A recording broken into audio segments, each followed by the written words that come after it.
So, in last lecture, we will dealing with the complexes. We will dealing with the complexes. तर मागील काही lecture मध्ये आपण complexes म्हणजे काय हे बघितलं होतं.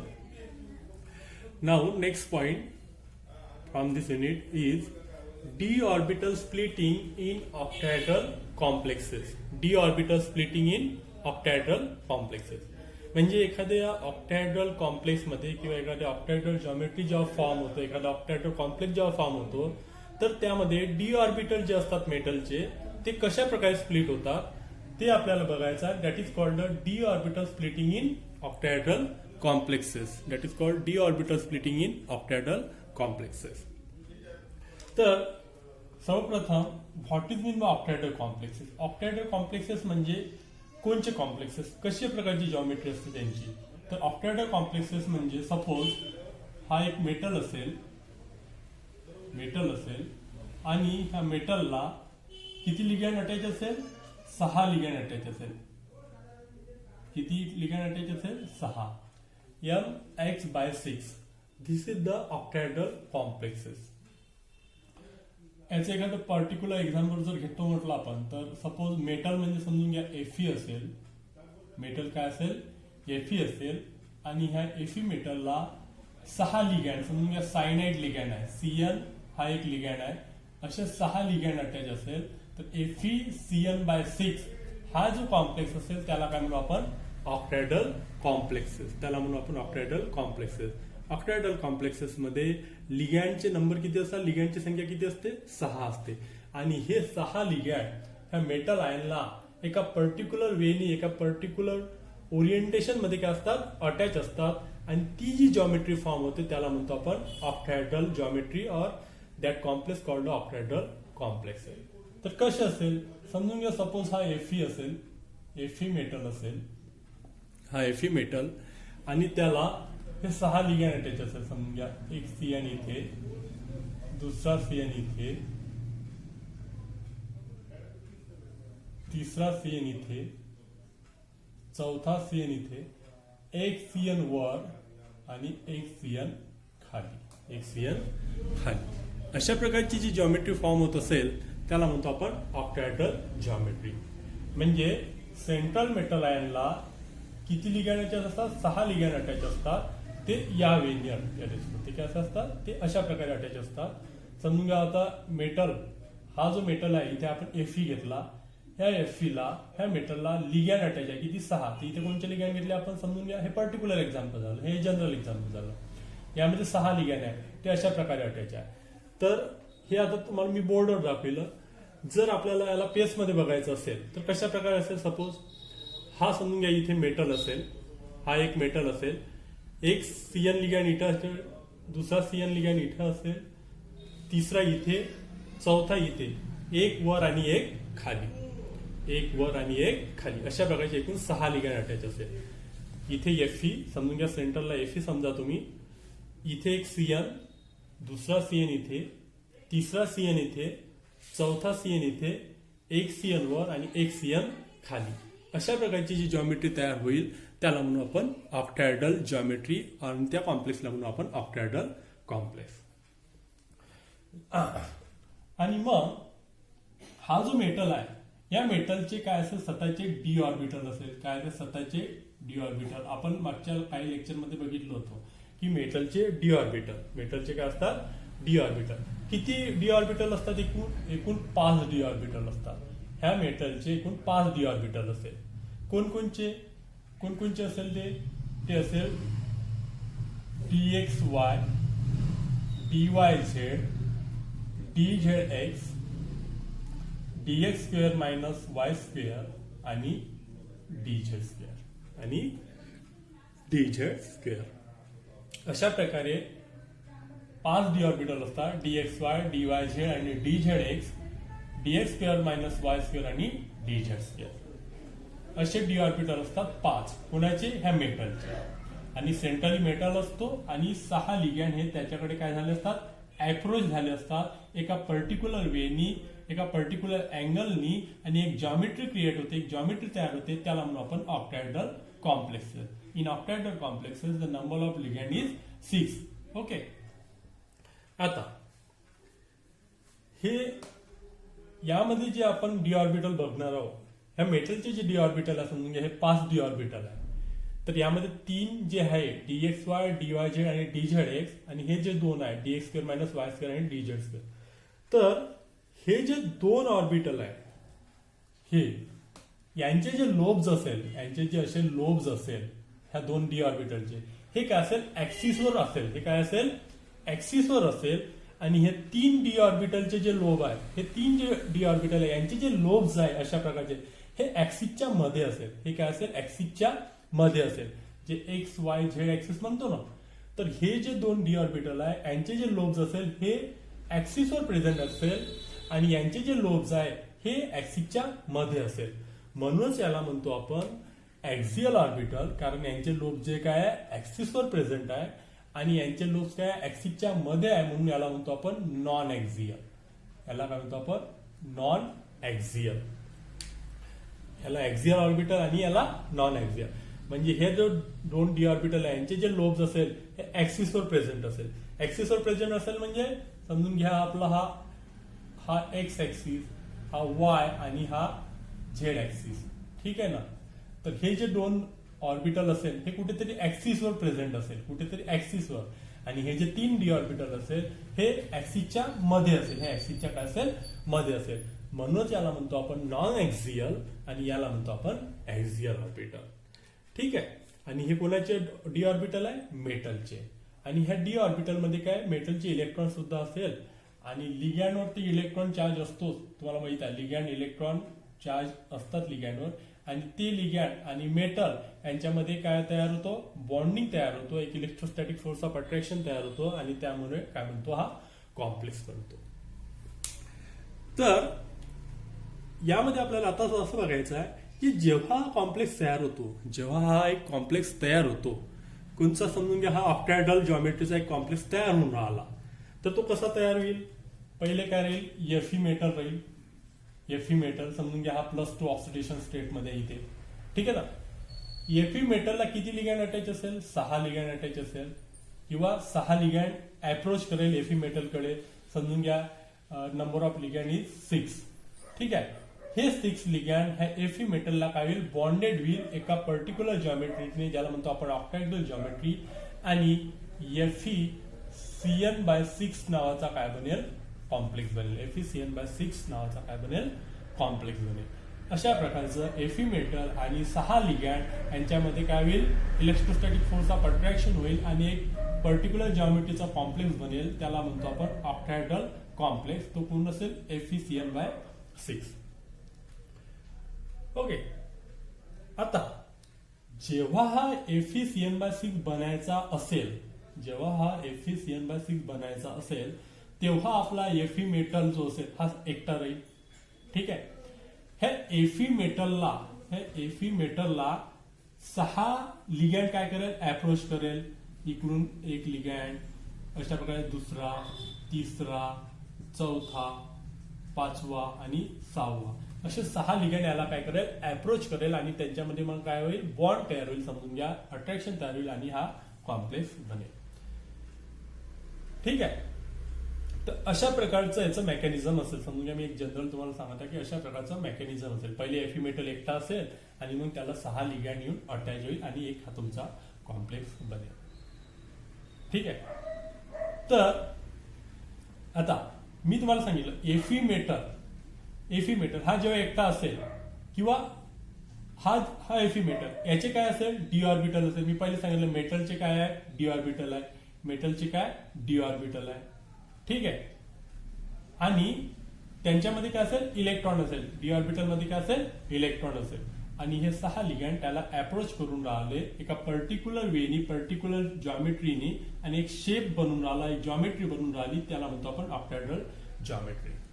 ठीक आहे. तर अशा प्रकारचा हा कॉम्प्लेक्स तयार होतो, अशा प्रकारचा हा कॉम्प्लेक्स तयार होतो. तर आता आपल्याला बघायचं आहे की जेव्हा हा कॉम्प्लेक्स तयार होतो, तर मेटल जेव्हा फ्री असतो, जेव्हा मेटल हा एकटा असतो, तेव्हा त्याचे डी ऑर्बिटल आणि मेटल जेव्हा CN लिगँड सोबत कंबाईन होऊन एक कॉम्प्लेक्स बनतो, तेव्हा त्याचे डी ऑर्बिटल यांच्या एनर्जीमध्ये काय फरक बनतो, यांच्या एनर्जीमध्ये काय फरक तयार होतो ते आपल्याला बघायचं आहे. म्हणून आपण म्हटलं आहे D orbital splitting in octahedral complexes. Free metal ion असताना डी ऑर्बिटलची एनर्जी आणि मेटल आयन जेव्हा एका लिगँड सोबत कंबाईन होऊन जेव्हा एक कॉम्प्लेक्स बनतो, जेव्हा एक नवीन कॉम्प्लेक्स बनतो, तेव्हा त्या मेटल आयनच्या डी ऑर्बिटलची एनर्जी यांच्यामध्ये काय फरक तयार होतो, यांच्यामध्ये काय चेंज तयार होतो, त्याला म्हणायचा D orbital splitting in octahedral complex. Okay, तर आपण बघू D orbital splitting in octahedral complex.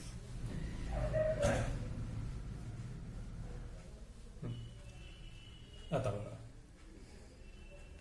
जेव्हा मेटल हा एकटा असेल, मी इथे ती रिएक्शन लिहून घेतो. Fe+2 हा सिंगल मेटल आयन आहे, त्याला 6 लिगॅंड येऊन अटॅच होऊन राहिले, रिएक्शन होऊन राहिली समजून घ्या. आणि FeCN/6 नावाचा काय बनून राहिला, कॉम्प्लेक्स तयार होऊन राहिला. ठीक आहे, हे एक मेकॅनिझम आहे, ही एक वे आहे आपल्या, अशा प्रकारे हा कॉम्प्लेक्स तयार होतो. आता D orbital splitting in octahedral complex म्हणजे काय? जेव्हा हा Fe+2 सिंगल असेल, एकटा असेल, तर त्याचे किती डी ऑर्बिटल असेल? 5 डी ऑर्बिटल असेल. कोणचे? 5 डी ऑर्बिटल असेल. कोणकोणचे? dxy, dyz, dzx, ds2 y2 आणि dz2. मग मी असं इथे लिहितो, असं सपोज हा Fe मेटल जेव्हा सिंगल असेल, याची किती डी ऑर्बिटल असेल? 5. 1, 2, 3, 4 आणि 5. ठीक आहे, हा Fe मेटल इथे लिहून घेतो, Fe+2. आता हे 5 डी ऑर्बिटल कोणकोणचे आहे? हे dxy, dyz, dzx, ds2 y2 आणि dz2. सर इथे लिहितो मी, हा dxy असेल समजून घ्या, हा दुसरा ऑर्बिटल dyz असेल, तिसरा dzx असेल, चौथा dx2 y2 असेल आणि ह्या 5वा dz2 असेल. ठीक आहे, 5वा काय असेल? dz2. आणि ह्या डी ऑर्बिटल मध्ये Fe चे इलेक्ट्रॉन असेल समजून घ्या, जितकी काही असेल, आपण ते काही मेन्शन नाही करू, पण इथे काय असेल? इलेक्ट्रॉन असेल. ओके, तुम्ही इथे कन्सिडर करा किंवा नका करू, पण इलेक्ट्रॉन हाय असं त्यामध्ये आपल्याला अझ्युम करायचं आहे. आता जेव्हा एकटा होता, तर ह्या सगळ्या 5 डी ऑर्बिटलची एनर्जी काय होती? ही सारखी होती. 5ही डी ऑर्बिटलची एनर्जी काय होती? सारखी होती. म्हणजे हे 5ही डी ऑर्बिटल काय होते? डीजेनरेट होते. Degenerate, having equal energy. What is the degenerate orbitals? The orbitals having the equal energy. All the orbitals having the equal energy, that orbitals called what? Degenerate orbitals. All the d orbitals, when the metal ion are in single state, are degenerate. Means ह्या 5ही d ऑर्बिटलची energy असेल, ह्या 5ही dxy, yz, dzx, ds2 y2 आणि dz2, ह्या 5ही d ऑर्बिटलची energy काय असेल? सारखी असेल. त्याला म्हणून आपण डिजेनरेट. जेव्हा हा मेटल आयन एकटा असेल, त्याला पुढे काय होतो? कॉम्प्लेक्स तयार होतो. कोणता कॉम्प्लेक्स तयार होतो? हा FeCN/6 कॉम्प्लेक्स तयार होतो. मग हा कॉम्प्लेक्स तयार होताना काय होईल? सीएन लिगॅंड Fe कडे काय करेल? अप्रोच करेल. सीएन लिगॅंड Fe कडे काय करेल? अप्रोच करेल. कशा प्रकारे अप्रोच करेल? अशा प्रकारे, वेगवेगळ्या दिशेने, वेगवेगळ्या डायरेक्शननी 6 लिगॅंड येईल. किती? 6 लिगॅंड. एक लिगॅंड इकडून, दुसरा इकडून, तिसरा, चौथा, 5वा आणि 6वा. आणि एक स्पेरिकल इन्व्हायरमेंट क्रिएट करेल कोणाभोवता? मेटल भोवती. कोणाभोवती? मेटल भोवती एक स्पेरिकल इक्विव्हॅलंट इन्व्हायरमेंट क्रिएट करेल. आता जेव्हा हे जेव्हा हे सीएन लिगॅंड Fe कडे अप्रोच करेल, तर तुम्हाला माहित आहे, मी पहिलेच सांगितलं की लिगॅंड ही एक निगेटिव्हली चार्ज स्पेसिस आहे, किंवा लिगॅंड कडे काय असतात? इलेक्ट्रॉन असतात. आणि Fe चे जे डी ऑर्बिटल आहे यांच्यामध्ये सुद्धा काय आहे? इलेक्ट्रॉन्स आहे. यांच्यामध्ये सुद्धा काय आहे? इलेक्ट्रॉन्स आहे. म्हणजे मेटलच्या डी ऑर्बिटलचे इलेक्ट्रॉन्स आणि लिगॅंडचे इलेक्ट्रॉन्स यांच्यामध्ये काय होईल? रिपल्शन येईल. जसजसे लिगॅंड Fe कडे अप्रोच होईल, तसे लिगॅंडचे इलेक्ट्रॉन आणि Feच्या डी ऑर्बिटल मधले इलेक्ट्रॉन यांच्यामध्ये काय येईल? रिपल्शन येईल. आणि रिपल्शन आल्यामुळे त्यामध्ये काय होईल? अनस्टॅबिलिटी क्रिएट होईल आणि डी ऑर्बिटलची एनर्जी काय होईल? वाढेल. डी ऑर्बिटलची एनर्जी काय होईल? सगळ्या डी ऑर्बिटलची एनर्जी काय होईल? वाढेल. थोडी ती इन्क्रीज होईल, कारण पहिले ते डिजेनरेट होते, सगळे सारख्या एनर्जीचे होते. आता सुद्धा सगळे सारख्या एनर्जीचे राहील, परंतु रिपल्शनमुळे 5ही डी ऑर्बिटलची एनर्जी काय होईल? थोडी वाढेल, कारण अनस्टेबल झाले ऑर्बिटल. आणि म्हणून आपण जेव्हा नेक्स्ट टाइमला 5 डी ऑर्बिटल काढू, तर याच्यापेक्षा त्याची एनर्जी आपण काय करू? थोडी जास्त दाखवू, थोडी काय दाखवू, जास्त दाखवू. मी असं करेन त्याला 5 डी ऑर्बिटल, 1 2 3 4 आणि 5. dxy dyz dzx dx square minus Y square आणि dz स्क्वेअर, हे 5ही डी ऑर्बिटल समजा इलेक्ट्रॉन मी दाखवून दिले. ठीक आहे. केव्हा, जेव्हा थोडे Cn Fe कडे अप्रोच झाले काही अंतरापर्यंत आणि एक स्पेरिकल इन्व्हायरमेंट क्रिएट झालं. कोणचं? स्पेरिकल इन्व्हायरमेंट क्रिएट झालं. कोणाभोवती? मेटल भोवती. कोणाचं? लिगँडचं. आणि सगळे लिगँड एका सारख्या अंतरावर आहे, म्हणून डी ऑर्बिटलची एनर्जी जी पहिली होती त्यापेक्षा ती नक्कीच वाढेल, परंतु आता सुद्धा सगळ्या डी ऑर्बिटलची एनर्जी काय राहील? ही सारखीच राहील. आता पुढे काय होईल? What will happen next? आता काही अंतरापर्यंत आले, आता Cn लिगँड अजून Fe कडे अप्रोच करेल, कारण आपल्याला काय बनवायचं आहे? कॉम्प्लेक्स बनवायचं आहे. पहिले होतेच नाही. ठीक आहे. म्हणजे फ्री आपला मेटल आयन हा फ्री मध्ये होता, फ्री आयसोलेटेड होता, एकटा होता. मग थोडे Cn लिगँड त्याच्या भोवताला आले आणि स्पेरिकल इक्वल इन्व्हायरमेंट क्रिएट केलं, म्हणून 5ही डी ऑर्बिटलची एनर्जी ही थोडी इन्क्रीज झाली, पहिल्यापेक्षा थोडी इन्क्रीज झाली. आता पुढे काय होईल? Cn लिगँड अजून Fe कडे अप्रोच करेल, कारण काय त्यांना काय बनवायचं आहे? कॉम्प्लेक्स तयार करायचं आहे. त्यांना काय तयार करायचं आहे? कॉम्प्लेक्स तयार करायचं आहे. तर आता बघा, आता जेव्हा Cn लिगँड Fe कडे अप्रोच करून आले, तर लिगँडचे इलेक्ट्रॉन आणि Feच्या डी ऑर्बिटल मधले इलेक्ट्रॉन यांच्यामध्ये रिपल्शन होईल. परंतु आता हे जे रिपल्शन आहे यांच्यामध्ये काय राहील? फरक राहील. काही डी ऑर्बिटल मध्ये रिपल्शन जास्त राहील आणि काही डी ऑर्बिटल मध्ये रिपल्शन कमी राहील. त्याचं कारण काय? तर जेव्हाही ऑक्टॅहेड्रल कॉम्प्लेक्स, एक गोष्ट सिंपल लक्षात ठेवा की जेव्हाही ऑक्टॅहेड्रल कॉम्प्लेक्स हा तयार होत असेल, तर जेव्हा लिगँड मेटल काय अप्रोच करतात कशासाठी? ऑक्टॅहेड्रल कॉम्प्लेक्स तयार करण्यासाठी, तर ते लिगँड हे नेहमी कुठून येतात? ऍक्सिस वरून येतात. कुठून येतात? Always come from the axis. हे जे लिगँड असतात ऑक्टॅहेड्रल जॉमेट्री बनवण्यासाठी जेव्हा मेटल कडे येतात, ते नेहमी कुठून येईल? ऍक्सिस वरून येईल. ऍक्सिस वरून येईल. कोणकोणच्या ऍक्सिस वरून? एक्स ऍक्सिस, वाय ऍक्सिस आणि झेड ऍक्सिस. नेहमी कुठून येईल? ते ऍक्सिस वरूनच येईल. मग जेव्हा हे लिगँड Fe कडे काय होईल? अप्रोच होईल, तेव्हा Feचे असे डी ऑर्बिटल जे कशावर प्रेझेंट आहे? ऍक्सिसवर प्रेझेंट आहे. जे कशावर प्रेझेंट आहे? ऍक्सिसवर प्रेझेंट आहे. त्यांच्यामध्ये आणि लिगँडमध्ये रिपल्शन काय राहील? सर्वात जास्त राहील. त्यांच्यामध्ये आणि लिगँडमध्ये रिपल्शन काय राहील? सर्वात जास्त राहील. कारण Feचे ऑर्बिटल जे कशावर आहे? ऍक्सिसवर प्रेझेंट आहे. आणि लिगँड सुद्धा कुठून येऊन राहिले? ऍक्सिस वरून येऊन राहिले. तर त्या डी ऑर्बिटल मध्ये आणि लिगँड मध्ये रिपल्शन काय राहील? हे सर्वात जास्त राहील. आणि बाकीचे जे डी ऑर्बिटल आहे, कोणचे? dxy, dyz आणि dzx, हे ऍक्सिसवर नाही आहे, हे ऍक्सिसच्या मध्ये आहे, म्हणून त्याला काय म्हटलं आपण? Non axial. यांच्यामध्ये आणि लिगँडच्या इलेक्ट्रॉन मध्ये रिपल्शन कमी राहील. रिपल्शन काय राहील? कमी राहील. कारण हे ऑर्बिटल ऍक्सिसवर नसून ऍक्सिसच्या मध्ये आहे आणि लिगँड कुठून येऊन राहिले? ऍक्सिस वरून येऊन राहिले, म्हणून यांच्यामध्ये आणि लिगँडच्या इलेक्ट्रॉन मध्ये रिपल्शन काय राहील? कमी राहील. मी पुन्हा सांगतो, कारण जेव्हा ऑक्टॅहेड्रल कॉम्प्लेक्स बनतो तर लिगँड हे नेहमी कुठून येतात? ऍक्सिस वरून येतात. नेहमी हे ऍक्सिस वरून येतात. म्हणून लिगँड जेव्हा ऍक्सिस वरून येतात, तर Fe मेटलचे असे डी ऑर्बिटल जे ऍक्सिसवर आहे त्यांच्या इलेक्ट्रॉन मध्ये आणि लिगँडच्या इलेक्ट्रॉन मध्ये सर्वात जास्त रिपल्शन राहील. आणि Fe मेटलचे कोणचे डी ऑर्बिटल ऍक्सिसवर असतात? हे दोन, dx square minus Y square आणि dz स्क्वेअर, म्हणून यांच्यामध्ये रिपल्शन जास्त राहील. आणि बाकीचे जे 3 डी ऑर्बिटल आहे, dxy, dyz आणि dzs, कोणाचे? मेटल आयनचे, हे ऍक्सिसवर नाही आहे, हे ऍक्सिसच्या मध्ये आहे आणि लिगँड कुठून येऊन राहिले? ऍक्सिसवर येऊन राहिले, म्हणून यांच्यामध्ये रिपल्शन काय राहील? कमी राहील. मग ज्या डी ऑर्बिटल मध्ये रिपल्शन जास्त राहील त्या डी ऑर्बिटलची एनर्जी ही सर्वात जास्त राहील. ही सर्वात जास्त राहील. आणि ज्या डी ऑर्बिटल मध्ये रिपल्शन कमी राहील त्यांची एनर्जी काय राहील? कमी राहील. ठीक आहे. हा फरक कशामुळे होतो? डी ऑर्बिटलच्या ऍक्सिसवर असण्यामुळे आणि नसण्यामुळे.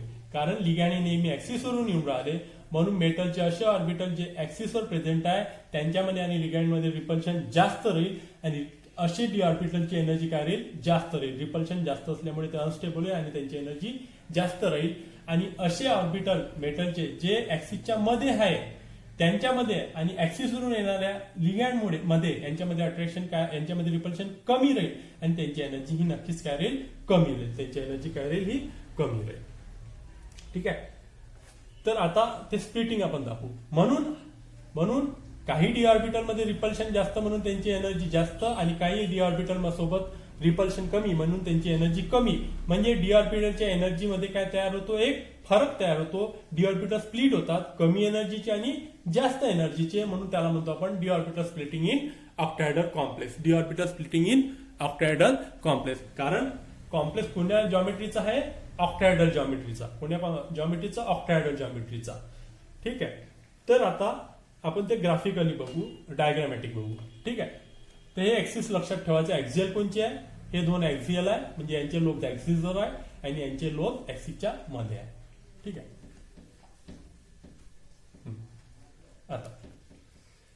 आता जेव्हा आता बघा इथून आता जे ऑर्बिटल मेटलचे ऍक्सिसवर आहे त्यांच्यामध्ये आणि येणाऱ्या लिगॅंडमध्ये रिपल्शन जास्त राहील आणि जे ऑर्बिटल ऍक्सिसच्या मध्ये आहे त्यांच्यामध्ये आणि लिगॅंडमध्ये रिपल्शन कमी राहील. रिपल्शन कमी आहे म्हणून त्यांची एनर्जी जास्त राहील आणि ज्यांच्यामध्ये रिपल्शन जास्त राहील त्यांची एनर्जी जास्त राहील. मग कोणचे ऑर्बिटल ऍक्सिसवर असतात, लिगॅंड मेटलचे हे ds² - y² आणि dz².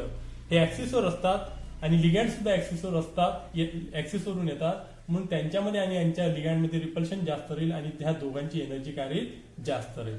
म्हणून हे जे दोन डी ऑर्बिटल असेल कोणचे, dx² - y² आणि dz², हे ऍक्सियल ऑर्बिटल आहे कारण यांचे लोब ऍक्सिसवर प्रेझेंट आहे. यांच्यामध्ये आणि लिगॅंडमध्ये रिपल्शन जास्त असल्यामुळे ते अनस्टेबल होईल आणि यांची एनर्जी वाढेल. ह्या दोन डी ऑर्बिटलची एनर्जी वाढेल. आणि हे जे तीन डी ऑर्बिटल आहे dxy, dyz आणि dzx, यांच्यामध्ये आणि लिगॅंडमध्ये रिपल्शन कमी राहील. कोणापेक्षा, ह्या दोघांपेक्षा. म्हणून रिपल्शन कमी असल्यामुळे त्यांची एनर्जी यांच्यापेक्षा कमी राहील. त्यांची एनर्जी यांच्यापेक्षा काय राहील, कमी राहील. कोणच्या म्हणजे तीन डी ऑर्बिटल आहे जे नॉन एक्झियल आहे. ते कोणकोणचे, dxy, dyz आणि dzx. यांच्यासोबत लिगॅंडचं रिपल्शन कमी राहील आणि त्याच्यामुळे त्याची एनर्जी कमी होईल. कोणापेक्षा, ह्या दोघांपेक्षा. म्हणून जे स्पेरिकल एन्व्हायरमेंट मध्ये डी ऑर्बिटल होते ते पुढे फर्दर स्प्लिट झाले दोन सेटमध्ये. कारण लिगॅंड अजून पुढे अप्रोच झाले कॉम्प्लेक्स बनवण्यासाठी आणि वेगवेगळ्या डी ऑर्बिटल मध्ये वेगवेगळं रिपल्शन झालं म्हणून त्यांच्या एनर्जीमध्ये सुद्धा काय झाला, फरक तयार झाला. दोन डी ऑर्बिटलची एनर्जी ही वाढली, दोन डी ऑर्बिटलची एनर्जी ही वाढली आणि तीनची काय झाली, कमी झाली. तीनची काय झाली, कमी झाली. अशा प्रकारे हे डी ऑर्बिटल स्प्लिट झाले दोन सेटमध्ये. एक सेट म्हणजे ह्या तीन डी ऑर्बिटलचा आणि दुसरा सेट म्हणजे ह्या दोन डी ऑर्बिटलचा. तीन डी ऑर्बिटलचा जो सेट आहे कोणचा, dxy, dyz आणि dzx, याला म्हणायचं T2g, याला म्हणायचं T2g state, T2g set, T2g set म्हणायचं याला. आणि हे जे दोन डी ऑर्बिटल आहे याला म्हणायचं EG सेट, याला म्हणायचं EG. म्हणजे डी ऑर्बिटल स्प्लिट झाले कशामध्ये, T2g मध्ये आणि EG मध्ये. T2g मध्ये आणि EG मध्ये. T2g म्हणजे 3 आणि EG म्हणजे 2 डी ऑर्बिटल.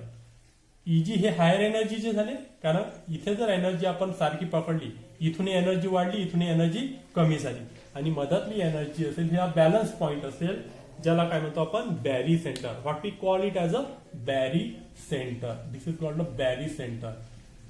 ठीक आहे. बॅरी सेंटरवरून ह्या दोन डी ऑर्बिटलची एनर्जी वाढली, इन्क्रीज झाली, dx² - y² आणि dz² ची, ज्याला EG ऑर्बिटल म्हणू आपण.